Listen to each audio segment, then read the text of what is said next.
सोहळ्याबद्दल साखरपुड्याची चर्चा जशी महिनाभर चालली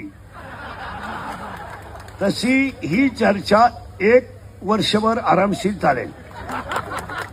आणि बऱ्याच लोकांची अशी शंका आहे की इंदुरीकर महाराजांनी मुलीचं लग्न का एवढं मोठं का केलं। तर लोकांचा पहिला एक शंका आहे की इंदुरीकर महाराज लोकांना सांगतात की लग्न साधे करा आणि स्वतः मोठा केला।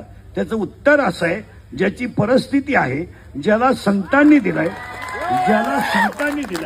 आणि ज्याच्यावर ज्ञानोबरायाची कृपा आहे त्याने जरूर करावं। पहिली शंका आहे।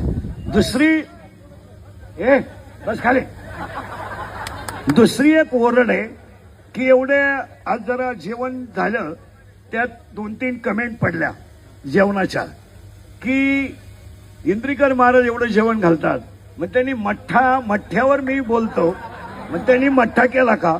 तर पहिला प्रश्न, तो मठ्ठा मी माझ्या सगळ्या कार्यक्रमातून वजा केला, म्हणजे त्याच्याबद्दल बोलायचं तुम्हाला राईट नाही। दुसरी गोष्ट, बऱ्याच लोकांनी गुलाबजामुनची चर्चा केली, तो लांब असावा। मी गुलाबजामू केलाच नाही, हा दुसरा मुद्दा केला।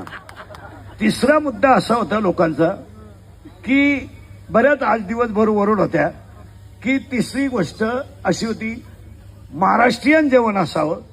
लोकांनी तसं काय केलं तर रात्री, सकाळी आणि आत्ता आपण जे जेवण केलंय, आम्ही शुद्ध सात्विक वारकरी माणसं आहोत, आम्ही महाराष्ट्रातली आहोत, छत्रपतींच्या रक्ताची आहोत, आम्ही दुसरा पदार्थ खाऊ शकत नाही। हे पहिली गोष्ट आहे। मग बऱ्याच लोकांची उद्या एक शंका राहील